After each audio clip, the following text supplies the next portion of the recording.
کچھ غلطیاں ہم کرنا نہیں چاہتے پر ہم سے ہو جاتی ہیں، کچھ دل ہم توڑنا نہیں چاہتے پر وہ ٹوٹ جاتے ہیں، ہماری مجبوری ہوتی ہے ٹوٹ جاتے ہیں۔ رات کو اس کی بارگاہ میں ہاتھ باندھ کے کشکول طلب دراز کر کے خوب استغفار پڑھنا چاہیے کہ مالک بندے ہیں نا، کیا کریں، نفس کا ساتھ ہے، دنیا کا ساتھ ہے، خواہشات نفسانیہ، مالک معاف کر دے۔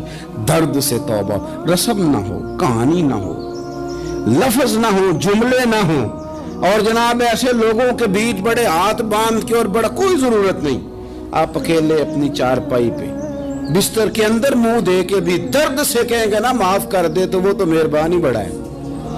بندہ کوئی ناراض ہو جائے تو ہمیں کو نہیں نیند آتی، اس کے گھر چلے جاتے ہیں۔ ہم اپنے سارے رشتوں کو، تعلقات کو مینٹین کر کے رکھنے کے عادی ہیں، ہمیں پتہ ہے کہ وہاں میں نہیں جا سکا تو بیٹا بھیجتا ہوں، فلاں شادی پہ میں نہیں جا سکا تو بھتیجا بھیجتا ہوں، بھائی بھیجتا ہوں، ہر تعلق کا ہم نے خیال رکھا کوئی روٹھ نہ جائے۔ لیکن کمال ہے نا، یہ نہیں سوچا کہ اگر رب روٹھ گیا تو جب وہ روٹھ جائے نا تو سارے رشتے بھی بندے کے پاس موجود ہوں تو کوئی کرامت نہیں ہوتا، پھر کروڑوں روپیہ جیب میں ہوں تو ڈاکٹروں کی دوائیاں اثر نہیں کرتی۔ وہ روٹھ جائے تو پھر انسان اس طرح سے پھسلتا ہے کہ بڑے بڑے اس کے پاس دروازے ہوتے ہیں پر کسی جگہ اس کا ہاتھ نہیں لگتا۔ خدا را خیال کریں، دنیا روٹتی ہے تو روٹھ جائے، رب رسول ناراض نہ ہونے پائیں، اس کا خیال کریں۔ حضور فرماتے ہیں وہ مسکراتا ہے، اسے خوشی ہوتی ہے جب کوئی اس کا بندہ اس کی طرف رجوع کرتا ہے۔ آپ دیکھیں نا، سارے ڈاکٹروں نے کہہ دیا کہ اس کے تو گردے، معدہ، جگر ہر چیز ختم ہے، گھر لے جاؤ، خدمت کرو، ہر طرف پریشانی ہے۔ وہ بندہ بھی سمجھ گیا ہے کہ آخری وقت آ گیا، کل جاؤں پرسوں جاؤں، تیاری ہو گئی، سب لوگ آ گئے، باہر والے بھی آ گئے، یہ ماحول ایک عجیب رنگ اختیار کر گیا۔ اچانک ایک ڈاکٹر نے آ کے کہا نہیں غلطی لگ گئی تھی۔ مجھے بتائیے انداز کیا ہوتا ہے؟ بغیر دوائی کے بندہ اٹھ کے کھڑا نہیں ہو جاتا، او میں تو بچ گیا ہوں۔ میرے نبی پاک صلی اللہ علیہ وسلم مثال دیتے ہیں، فرمایا ایک آدمی صحرا میں جا رہا، صحابہ سے حضور خطاب کر رہے ہیں، فرمایا ایک آدمی صحرا میں جا رہا تھا، اس نے اپنی اونٹنی پہ کھانا، پانی، پیسے، ہر چیز رکھی ہوئی تھی، صحرا تھا بہت بڑا، درمیان صحرا کے گیا تو تھوڑا سا سستانے کے لیے، آرام کرنے کے لیے اونٹنی سے نیچے اترا۔ اب اس نے اونٹنی کی لگام، اونٹنی کی نکیل اپنے سرہانے کے نیچے رکھی، ہاتھ کے ساتھ پکڑی اور سو گیا۔ تھوڑی ہی دیر کے بعد جب اس کی آنکھ کھلی تو دیکھا اونٹنی غائب ہے۔ صحرا میں وہ پیدل نہ آگے جا سکتا ہے، نہ پیچھے جا سکتا ہے، نہ دائیں نہ بائیں، کھانے کو روٹی نہیں، پینے کو پانی کا قطرہ نہیں، تھوڑا ادھر بھاگا ادھر بھاگا، تھک گیا۔ کریم محبوب فرماتے ہیں وہ پوری طرح نڈھال ہو گیا اور مایوس ہو گیا، معاذ اللہ، مایوس ہو کے دوبارہ اسی جگہ آ کے لیٹ گیا جہاں پہلے لیٹا تھا، انتظار کرنے لگا کہ اب موت ہی آئے گی، آخری وقت ہے، اب نہ میں پیدل یہ صحرا کراس کر سکتا ہوں، نہ پیچھے جا سکتا ہوں، نہ کھانا ہے نہ پانی ہے، سوائے موت کے کوئی سہارا نہیں۔ حضور فرماتے ہیں وہ رستے میں دوبارہ لیٹ گیا، اچانک اس نے رخ بدلا تو اونٹنی سامنے کھڑی تھی۔ حضور نے صحابہ سے پوچھا بتاؤ نا اسے بھلا کتنی کو خوشی ہوگی؟ یا رسول اللہ جسے نئی زندگی مل گئی ہے۔ نبی پاک صلی اللہ علیہ وسلم فرمانے لگے اس کی اونٹنی مل گئی، بتاؤ بھلا اسے کتنی خوشی ہوگی؟ یا رسول اللہ وہ تو دوبارہ دنیا میں آ گیا۔ حضور فرمانے لگے اسے کچھ بھی خوشی نہیں ہوئی۔ جب کوئی رب کا گناہگار بندہ آ کے توبہ کرتا ہے، رب کو اس سے کئی گنا زیادہ خوشی ہوتی ہے۔ میرا بندہ آ گیا ہے، میرا بندہ آ گیا ہے، میرے گھر آ گیا۔ اس نے آنسو بہائے ہیں، اس نے کہا اللہ میں تیرا ہی ہوں، تیرا ہی رزق کھاتا ہوں، تیری ہی زمین پہ رہتا ہوں، تیرے نام سے میری سانسیں چلتی ہیں۔ وہ آ گیا۔ فرمایا اس اونٹنی والے سے زیادہ رب کو خوشی ہوتی ہے جب گناہگار آ کے توبہ کرتا ہے۔ گناہگاروں کے آنسو اس کی بارگاہ میں بڑے مقبول ہیں، لیکن ہم رسم ادا کرتے ہیں، توبہ نہیں کرتے۔ ہم اپنے آپ کے ساتھ دھوکہ کرتے ہیں، جھوٹ بولتے ہیں۔ ہم نا گناہگاروں پر بھی فتویٰ دینے میں جلدی کرتے ہیں اور نیکی پر بشارت دینے میں بھی جلدی کرتے ہیں، حالانکہ یہ ہماری ذمہ داری نہیں۔